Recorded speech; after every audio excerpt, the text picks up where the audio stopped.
আজকে লোকনাথ বাবার পুজো। তো আমি লোকনাথ বাবার পুজো দিতে যাচ্ছি মন্দিরে। তো চলো তোমাদেরকেও মন্দিরটাকে দেখাই।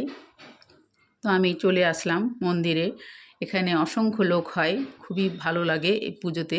তো এটা হলো বহু পুরনো মন্দির, এটা স্বপ্নে পাওয়া মন্দির। তো প্রচুর লোক হয়, প্রচুর। আর এখানে 12টা থেকে প্রসাদ বিলি হয়, সেই রাত্রি 11টা পর্যন্ত। এত লোক খায় আর লাইন দিতে হয়। আমি লাইন দিই না, কারণ আমার জানাশোনা আছে, পরিচিত আছে, তার জন্য আমাকে লাইন দিতে হয় না। আমি এমনি ওর বাড়ি থেকে গিয়ে প্রসাদ নিয়ে আসি। তো যাই হোক, তোমাদেরকে পুজো দেখালাম। এখানে পুজো অঞ্জলি হয়ে গেল, এখানে অঞ্জলি দেওয়া হয়ে গেল।